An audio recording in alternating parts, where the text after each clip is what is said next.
یہ فیصلہ تو مفتیان کرام کریں گے. احتیاطی تدابیر کوئی چیز ہوتی ہے.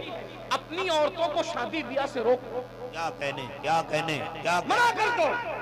ارے جب فتنے کے خوف سے ہم اللہ کے گھر نہیں بھیجتے اپنی عورتوں کو, فتنے کے خوف سے جب اللہ کے گھر میں نہیں بھیجتے اپنی عورتوں کو, تو فتنے کے خوف سے اگر دوسروں کے گھر سے روک لیے تو کون سی قیامت آ جائے گی؟ کیا بات.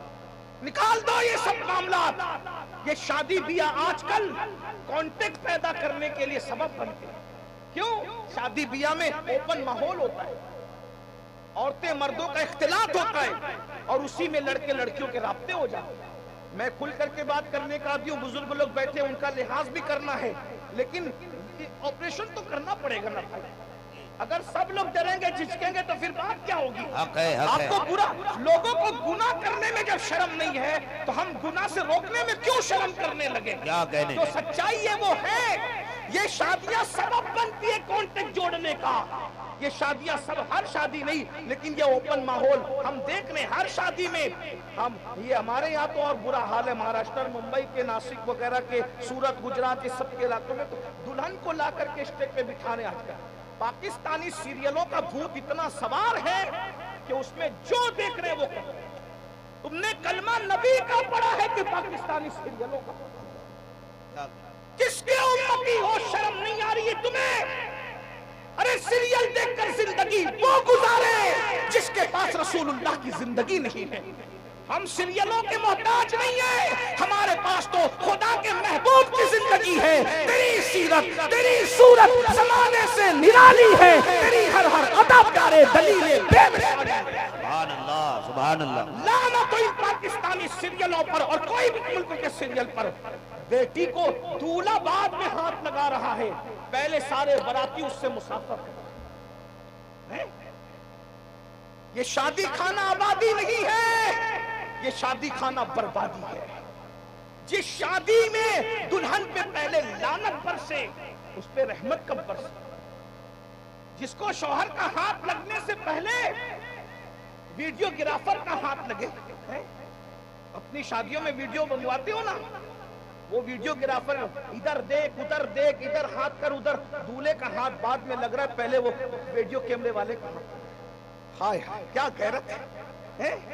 اور سب شوق سے, بہت معافی کے ساتھ, بہت. اب تو مذہبی لوگوں کے یہاں بھی کیمرے. شرم نہیں آئی؟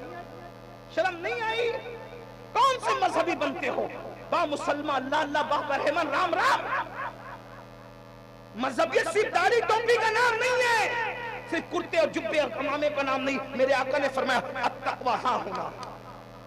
مذہبی ہونے کی پہچان تو اصل پہچان شادی اور میت ہی میں ہوتی ہے, ورنہ اسٹیج پر تو سبھی مذہبی ہیں, جلسوں میں تو سبھی مذہبی بنتے ہیں. اگر کسی کو چیک کرنا کہ کتنا مذہبی ہے, اس کے بیٹے کی بارات دیکھ لو.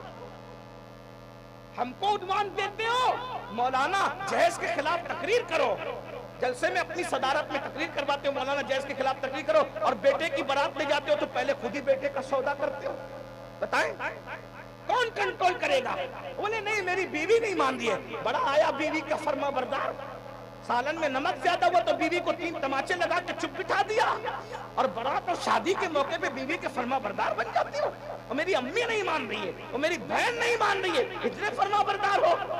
آج یو پی, بہار, بنگال اور بہت سارے ہمارے ریاستوں میں 30-30, 35-35 سال کی بیٹیاں گھروں میں بیٹھی ہوئی ہے. یہ تمہاری ظالمانہ رسموں نے, جہیز کے ڈیمانڈ نے, جہیز کی مانگ نے ان بچیوں کو مرتد ہونے کے دروازے تک پہنچا دیا. صرف جلسوں کے اندر درد بھری تقریر کرنے سے کنٹرول ہوگا؟ اٹھتے کیوں نہیں جہیز کے خلاف, مانگ کے خلاف اٹھتے کیوں نہیں؟ کیوں اپنے گھر سے شروعات نہیں کرتے؟ رسول اللہ نے دعوت کی شروعات اپنے گھر سے کی تھی. جلسے میں سب کرنا چاہتے ہیں, یہ کیوں نہیں کہتے کہ میں اپنے بیٹے کی شادی کروں گا تو ایک تار نہیں لوں گا جہیز میں؟ مانگنا تو دور کی بات, اگر سمجھی دے گا تو بھی کہوں گا میں اللہ سے چاہتا ہوں, تجھ سے نہیں چاہتا. تو نے بیٹی دی ہے, میرے لیے بہت خیر ہے. وہاں تو تمہیں سنت سمجھ میں آتی. اے مولانا جہیز سنت ہے. میں نے کہا فرض تیرے ہاتھ میں نہیں ہے, روزانہ 5 وقت فرض چھوڑ رہا ہے, وہ تیرے ہاتھ میں نہیں ہے.